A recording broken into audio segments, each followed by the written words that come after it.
तो चलिए, आज के इस एक्सप्लेनर में हम सीधे मुद्दे पर आते हैं और बात करते हैं रॉक बॉटम, यानी जिंदगी के उस मुकाम की जहां सब कुछ खत्म सा लगता है। सवाल ये है कि जब इंसान बिल्कुल टूट जाए तो वहां से वापसी कैसे होती है। यकीन मानिए, ये कोई इत्तेफाक नहीं है, बल्कि इसके पीछे एक पूरी साइंस है, एक पूरी रूपरेखा है। अक्सर लोग मान लेते हैं कि यार एक बड़ी नाकामी मिल गई या उम्र ज्यादा हो गई तो बस अब सफर यहीं खत्म।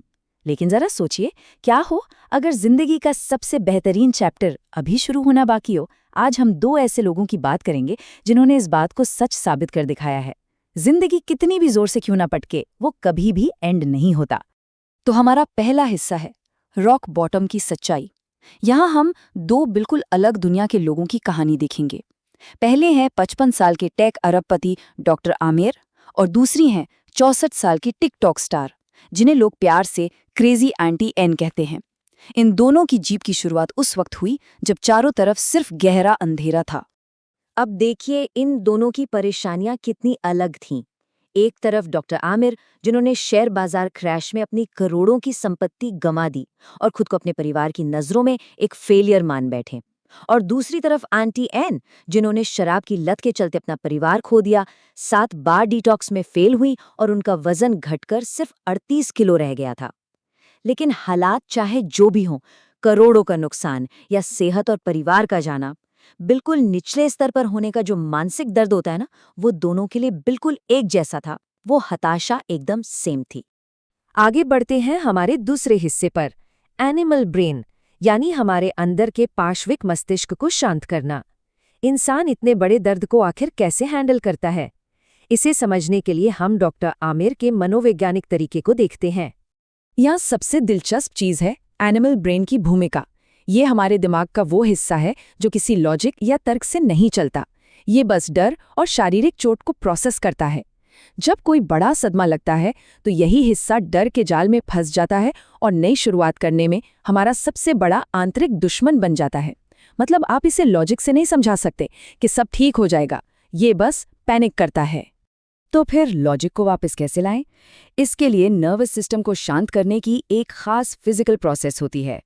डॉक्टर आमिर बताते हैं कि सबसे पहले अपने शरीर को थोड़ा हिलाएं डुलाएं, जैसे किसी घबराए हुए जानवर को टहलाने से वो शांत होता है, बिल्कुल वैसे ही।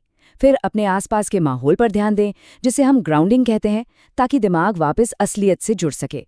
और फाइनली जब वो घबराहट कम हो जाए तो उस डर को एक इमेजिनरी बक्से में बंद कर दें। इसके बाद ही तार्किक सोच वापस काम करना शुरू कर पाएगी। अब आते हैं तीसरे हिस्से पर, कठिनाई के 4 स्तर। एक बार डर काबू में आ जाए तो डॉक्टर आमिर असफलता को प्रोसेस करने के लिए एक मेंटल रोड मैप का इस्तेमाल करते हैं, जो इस्लामिक और स्टोइक फिलॉसफी पर आधारित है। ये रोड मैप आघात से निपटने के 4 पड़ावों से होकर गुजरता है। पहला है खुद को दोष देना।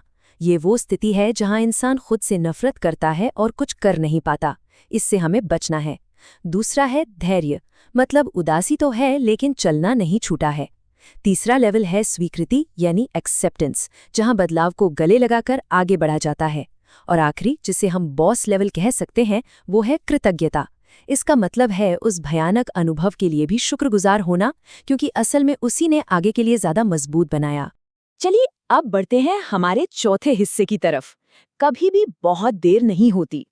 अब जरा देखते हैं कि आंटी एन ने इस फॉर्मूले को असल जिंदगी में कैसे उतारा और बिल्कुल जीरो से अपनी एक नई पहचान कैसे बनाई। आंटी एन का ये सफर ना सच में समाज के उस मिथक की धज्जियां उड़ा देता है, जिसमें कहा जाता है कि कामयाबी की एक उम्र सीमा होती है। सोचिए, 48 की उम्र में वो नई शुरुआत के लिए वापस कॉलेज गईं। 51 की उम्र में उन्होंने यूनिवर्सिटी की डिग्री ली, और जब वो अपने 60 के दशक में थीं, तब लॉकडाउन के दौरान स्टूडेंट्स का मूड ठीक करने के लिए टिकटॉक बनाना शुरू किया, और आज उनके 30 लाख फॉलोअर्स हैं। ये साबित करता है कि सफलता की कोई एक्सपायरी डेट नहीं होती। और ये जो नंबर 20 है, ये बहुत मायने रखता है। आंटी एन पिछले 20 सालों से पूरी तरह से सोबर हैं, मतलब उन्होंने शराब को हाथ तक नहीं लगाया है। ये इस बात का जीता जागता सबूत है कि अगर जिंदगी को सिर्फ 24-24 घंटे के नजरिए से देखा जाए तो जीवन के दूसरे अध्याय के लिए एक बहुत ही मजबूत नींव तैयार की जा सकती है। हमेशा आगे की चिंता करने के बजाय बस आज के दिन को पार करना ही असली चाबी है। अब आते हैं हमारे पांचवें और आखिरी हिस्से पर, बाहरी शोर को नजरअंदाज करना। नई शुरुआत करने में एक आखिरी और बहुत बड़ी दीवार होती है, लोग क्या कहेंगे वाला डर। इन दोनों कहानियों से एक बड़ी मजेदार बात समझ आती है। हमारा समाज हमें बचपन से यही सिखाता है कि आपकी अचीवमेंट्स ही आपकी खुशी का पैमाना है। लोग अपनी पूरी जिंदगी वो बनने में लगा देते हैं जो दूसरे उनसे चाहते हैं। लेकिन जैसे जैसे उम्र बढ़ती है, खासकर 50 के बाद, तो दूसरों को इम्प्रेस करने का ये प्रेशर एकदम खत्म सा होने लगता है। इंसान खुद को माफ करना सीख जाता है, खुद को वैसे ही एक्सेप्ट करता है जैसा वो है, और सच्ची शांति वहीं मिलती है।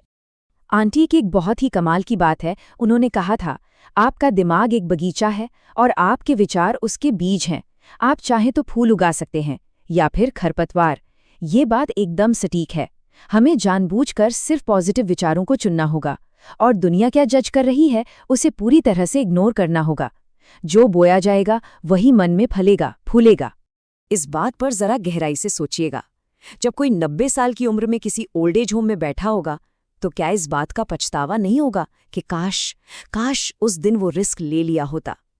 डर को भविष्य के फैसले लेने देना बहुत महंगा पड़ सकता है। तो फिर चलिए खुद से एक सवाल पूछते हैं, क्या पता कहानी अभी खत्म ही ना हुई हो। क्या हो अगर जीवन का सबसे बेहतरीन अध्याय अभी आना बाकी हो।